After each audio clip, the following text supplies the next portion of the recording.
Bonsoir à tous, merci d'être avec nous sur La Première. Voici les titres que nous allons développer dans ce journal. Légère recrudescence des cambriolages à Tahiti, notamment à Fa'a et Paea. Les voleurs vont de maison en maison pour commettre leur larcin, un délit passible de 3 ans d'emprisonnement. Près de 3000 Polynésiens sont atteints de la maladie d'Alzheimer, un bouleversement pour le patient mais aussi pour ses proches. L'une de nos équipes a rencontré Elisabeth, soutenue par son mari.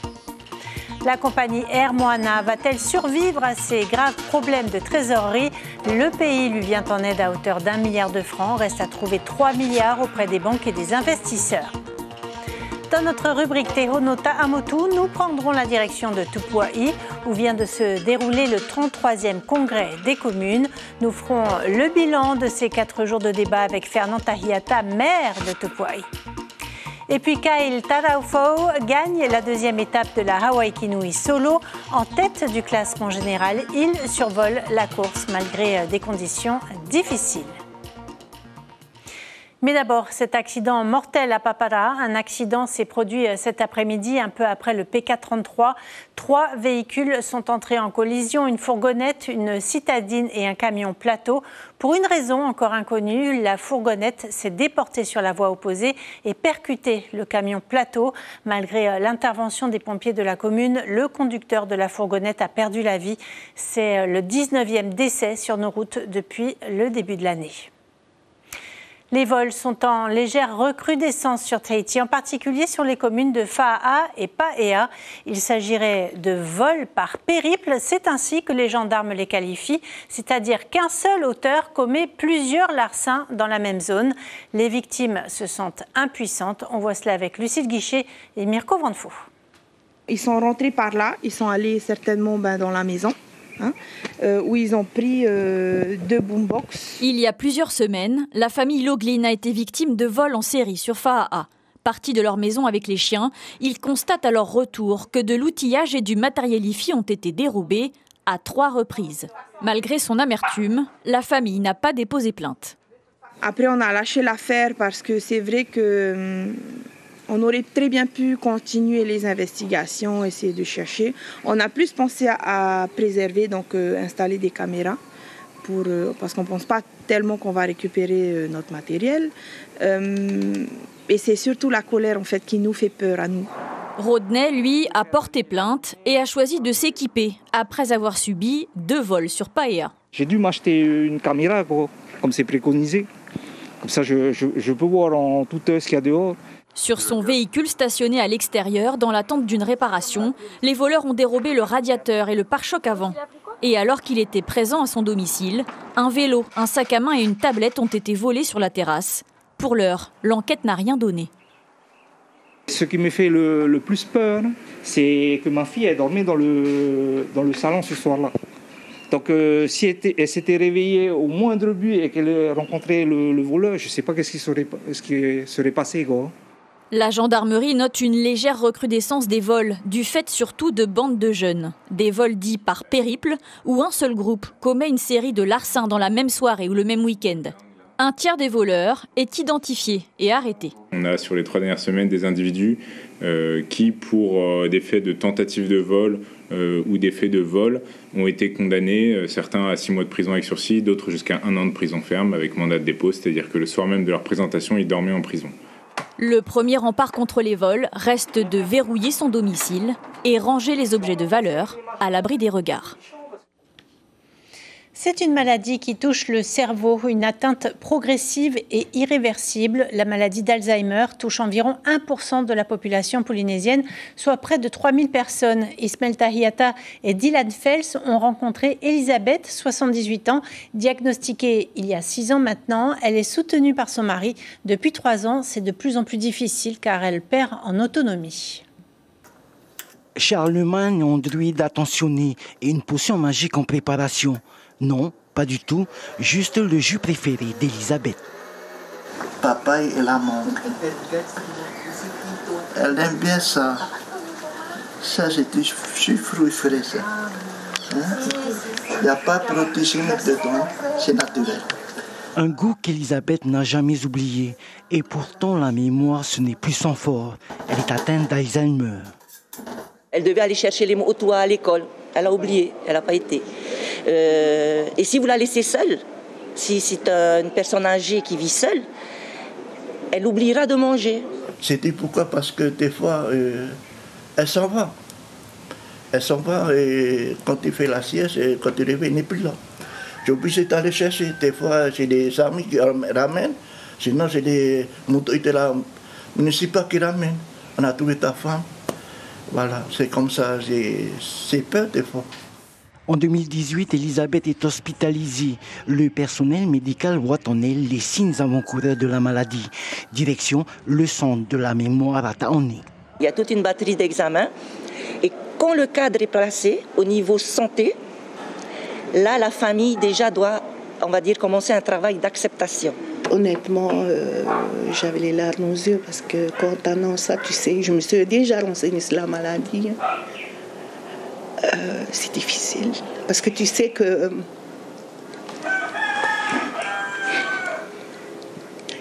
comment elle va finir après et mentalement tu n'es pas prête. En 2021, Elisabeth perd son autonomie. Une chance pour elle, sa famille est là. Et les montreurs, il aime bien leur mamie. Il prend soin de leur mamie. À chaque fois quand je parle, c'est après pour venir aider la mamie, elle vient. Un malade d'Alzheimer ne se rend pas compte qu'il est malade. Il perd la notion du temps, le sens de l'orientation et même le visage de ses proches. Seuls quelques souvenirs subsistent. Des fois, j'emmène à elle là. Quand je vais travailler sur mes plantes, j'emmène là. Il faut que je puisse caler. Il ne faut pas qu'il... Ouais, elle est bien quand elle a travaillé. En Polynésie, 1% de la population est atteinte d'Alzheimer. Et c'est demain la journée mondiale d'Alzheimer. Une journée est organisée à la mairie de Mataya par Polynésie Alzheimer. Vous avez rendez-vous entre 8h30 et 16h. Forte turbulence au sein d'Air Moana, la compagnie domestique qui s'est lancée il y a 1 an et demi maintenant rencontre des difficultés financières. Il lui faut trouver 4 milliards de francs pour maintenir l'activité de ses 2 ATR 72 et ses 240 employés. Pour l'heure, la direction ne souhaite pas s'exprimer. Reportage James O, Jacques Damour. Malgré une épée de Damoclès au-dessus de la tête, ces employés d'Air Moana nous l'assurent, le moral est bon.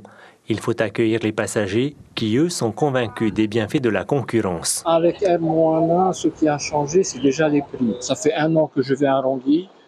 Je suis vraiment satisfait au niveau du prix, au niveau de l'accueil. S'il n'y a plus de concurrence, je pense que les prix vont augmenter côté de FTT, puisqu'ils auront le monopole. Sensibilisé sur la situation financière d'Air Moana, Muay-Thai Broderson a assuré du soutien du gouvernement à la toute jeune compagnie aérienne locale. Nous estimons que c'est important. Ça a été un facteur d'amélioration à la fois du service et des tarifs. Donc la disparition d'Air Moana, ce serait pour moi une catastrophe pour le pays. Donc il faut absolument trouver les moyens. Je pense que Air Moana n'a pas dit son dernier mot. Selon le ministre de l'économie et des finances, le pays est prêt à injecter 1 milliard de francs dans le capital d'Air Moana afin de soutenir son activité. Et pour être sûr qu'on ne va pas mettre les fonds publics en fonds perdus, on a commandité une expertise par un cabinet parisien qui nous ont dit globalement dans leur conclusion, si on met 4 milliards sur la table, on peut sauvegarder cet outil durablement dans le ciel polynésien. Après, la Polynésie, pésamment, ne peut pas aider à hauteur de 4 milliards parce que ce serait du soutien abusif, et surtout par rapport à RTT. Donc la proposition qu'on a faite, c'est de mettre 1 milliard sur la table, à charge pour les actionnaires de Air Moana de trouver les 3 milliards restants. La balle est donc dans le camp des actionnaires d'Air Moana qui ont déjà reçu le soutien des maires des Marquises. Allez, direction l'archipel des Australes maintenant avec notre rubrique Te Hono Ta'amotu.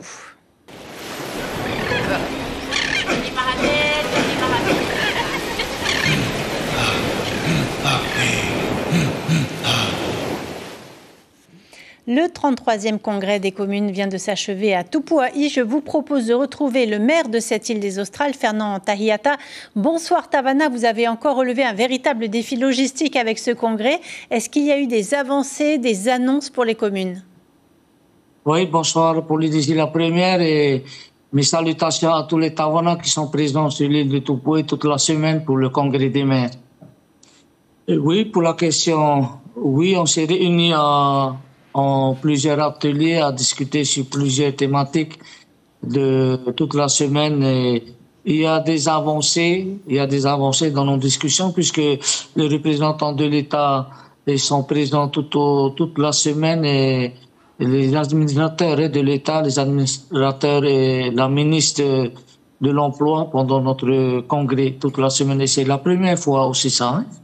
Avec le contrat de développement et de transformation, les maires ont à disposition 7 milliards de francs pour investir dans l'assainissement, l'alimentation en eau potable et la gestion des déchets. Vous avez progressé sur la question ? Oui, pour certaines communes, oui, il y a une progression. Et sur ça, nous avons discuté aussi de repousser les délais et de ne pas mettre la limite.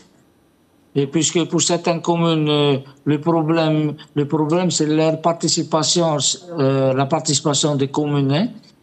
Pour votre commune, par exemple, vous en êtes où? Pour ma commune, c'est en eau potable, ça va. Je fais partie des communes qui donnent de l'eau potable pour sa population. Je fais partie des 10 meilleures communes de la Polynésie.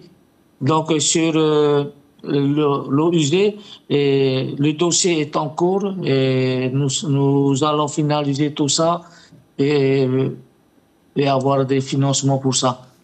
Vous avez aussi parlé de l'intelligence artificielle et de cybersécurité. Certaines tâches administratives seront-elles automatisées grâce à l'IA? Oui, oui, on en a. En fait, il y a plusieurs ateliers de travail, de table ronde, on a discuté. Moi, j'ai plutôt participé dans celui de démographie, dans cet atelier-là. Hein. Alors, plus de personnes âgées, moins d'enfants. Est-ce que vous le ressentez dans les archipels? Quelles conséquences pour vous? Oui, les conséquences, c'est qu'il y a moins de naissances dans nos communes et la fermeture des classes. Et il y a un témoignage d'un maire des Marquises qui disait que Joseph Kaya, qui voyait dans sa commune les jeunes partaient et ça vide, les communes vides, les communes associées se vidaient de ces jeunes parce qu'ils remontaient vers Tahiti et ils ne reviennent plus parce qu'ils veulent être à la lumière pour trouver du travail parce qu'il y a moins dans les îles. Quelle solution à cela? Les solutions, c'est ce qu'on a mis en résolution. Si tu veux, en résolution, les élus communaux inviter les autorités de l'État et de la Polynésie française, les représentants de l'Assemblée de la Polynésie française, les élus du Sénat, les députés, à réviser en co-construction avec les élus communaux en concertation et dans des meilleurs délais avec les moyens légaux et sur les règlements disponibles pour qu'on puisse accéder des communes pour ces compétences, c'est-à-dire de donner certaines compétences pour qu'on puisse développer notre territoire. Merci beaucoup, Fernand Tahiata, d'avoir échangé à propos de ce congrès. Le prochain grand rassemblement aux Australes, ce sera en avril à Rimatara pour le festival culturel. Merci beaucoup. Exactement. Merci, Polynésie la première. 2 jours après la décision de la Chambre de cassation qui confirme la relaxe d'Oscar Temaru dans l'affaire Radio Tefana, le maire de Fa'a s'est exprimé face à la presse ce matin. Il se dit soulagé après 6 ans de bataille judiciaire. On l'écoute, il est interrogé par Lucille Guichet. Merci à la justice avec un grand J. Hein, quelque part, on se dit, quelque part, il y a une justice. Merci au président du tribunal et merci à Paris qui a pris cette décision de ne pas de considérer ce pourvoi non admis. Reste la question des 11 millions de francs saisis sur le compte d'Oscar Temaru dans le cadre de cette affaire. Il lance une procédure pour tenter de les récupérer. Également, l'autre affaire sur la protection fonctionnelle, la prise en charge des frais d'avocat par la mairie de Fa'a. Il espère un non-lieu.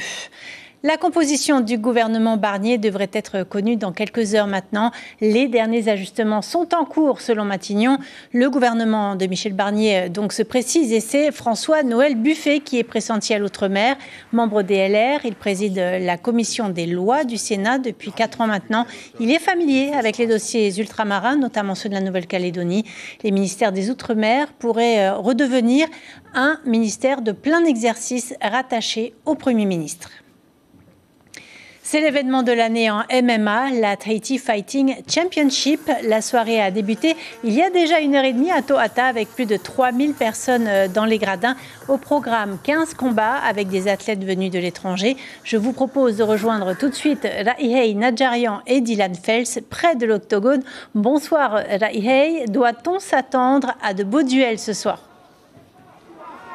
Bonsoir Cybèle, effectivement on aura droit à de beaux duels ce soir. Regardez juste derrière moi, les coups s'enchaînent dans la cage pour ce combat amateur. Car oui, 8 combats amateurs sont prévus ce soir, à savoir aussi que 5 combats internationaux sont également prévus. 5 combattants du Fénois feront donc face à 5 combattants venus de l'étranger, à l'exemple de Veitehau Ostenasek, un jeune bien connu de la discipline ici en Polynésie, qui sera face à l'Australien Ethan Brockett.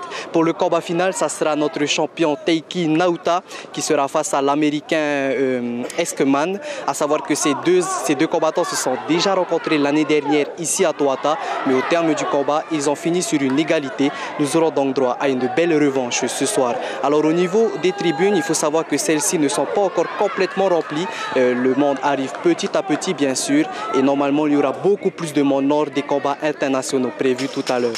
Voilà donc les informations que je peux vous donner ici à Toata et je vous laisse apprécier donc les quelques minutes qui restent sur ce combat. Merci beaucoup Raihei. On reste en sport avec du VAA. 2 journées de compétition et 2 victoires d'affilée pour Kyle Taraufo. Le rameur de l'équipe d'Air Tahiti a remporté la 2e étape de la Hawaii Kinui solo, longue de 27 km entre Hitia'a et la Pointe Vénus à Mahina. Les conditions étaient difficiles aujourd'hui. La bataille a été acharnée sur une mer calme et sous un soleil de plomb. Maruki Duri, Patrick Tinsing. Les baleines sont là pour assister au départ de cette 2e étape de la Hawaii Kinui solo. Dès les premiers coups de rame, le ton est donné. Tapuar Itamaititahio d'Enviropol et Tuatea Tereamano du Team OPT prennent les commandes. Mais après 1 heure de course, Kyle Taraufo, leader au général, revient aux avant-postes. Tout en puissance, le rameur de Tautira impose un rythme élevé sur les 5 derniers kilomètres que peu arrivent à suivre. Après un peu plus de 2 heures d'effort, Kyle arrive premier devant Hitiro Amazing et Tapuar Itamaititahio. J'avais travaillé aussi ce tronçon-là le week-end dernier, donc je savais un peu, il me restait combien de kilomètres approximativement, donc je me suis dit que j'allais tout tenter. Après voilà, c'est passé pour moi Hitiro. Félicitations à lui, heureusement qu'il était là aussi pour tirer un peu, donc après ça a relevé le rythme, donc après on a réussi à faire l'écart sur les autres. Comme j'avais dit ce matin, l'objectif c'était top 5. Et après là aujourd'hui c'était feeling, si je pouvais j'y vais, mais si je pouvais pas, pareil pour demain. Dans la catégorie des vétérans de plus de 40 ans, la bataille fait rage entre Charles Taillé, Manute Aouen et Georges Kronstedt. À l'issue des 2 premières journées, le barreur de Huahine est leader grâce à 2 succès consécutifs. Chez les femmes, 3e victoire consécutive pour Marguerite Temayana à la bataille sur ce tronçon avec plusieurs rameurs, dont des vétérans et des seniors, qui ont souffert de la chaleur. C'est à celui qui tient mieux sa forme jusqu'au bout. Et voilà, malheureusement, moi, ça a lâché, quoi. Pas mentalement, mais le corps a lâché. Ah ouais, c'est dur. Il faut vraiment être bien entraîné pour venir pour faire la Hawaii Ki solo, quoi. C'est le Hawaii Ki, mais tout seul. Demain, place à la plus longue des 3 étapes, près de 35 km, entre Hitia'a et Taone. On l'appelait le Frank Sinatra français. L'œuvre de Charles Aznavour est célébrée à la Maison de la Culture. Une accordéoniste et un chanteur ont été invités à rejoindre l'orchestre de Félix Vilchez. L'interprète s'appelle Pierre Sabaté, il a 26 ans. Il a réalisé une vidéo qui a réuni des millions de vues sur la toile. Depuis, il enchaîne les concerts en France et à l'étranger. Entre imitation et style personnel, il raconte son parcours à Mirko Van Foof. J'ai fait une vidéo sur internet sur une chanson d'hier encore, voilà, sur la chanson d'hier encore, où j'étais dans un restaurant avec un ami qui est clarinettiste, Raphaël Froissart, qui est assez connu lui sur les réseaux, et on a fait une vidéo et la vidéo a fait des millions de vues, à peu près peut-être 60 millions sur TikTok, sur Instagram, sur YouTube, sur Facebook, enfin bon voilà. Donc la vidéo a explosé et à partir de ce moment-là, il y avait eu des propositions diverses. Là, je pars au Chili bientôt pour chanter, voilà, je pars à l'étranger. Ici là, à Tahiti pour chanter ces chansons. Voilà, nous retiendrons cette information majeure. L'avenir de la compagnie domestique Air Moana est entre les mains du pays, des banques et des investisseurs. Le concurrent d'Air Tahiti a besoin de trésorerie. Selon le ministre de l'économie, il faudrait 4 milliards de francs pour la sauver. Le pays ne peut lui octroyer qu'1 milliard. Les banques et les investisseurs doivent donc se prononcer. Au programme de votre soirée sur la première, la série télévisée franco-belge « Le crime lui va si bien ». Il sera suivi de Fort Boyard. On arrive au terme de ce journal. Merci de l'avoir suivi. On se retrouve demain. Passez une excellente soirée sur la première.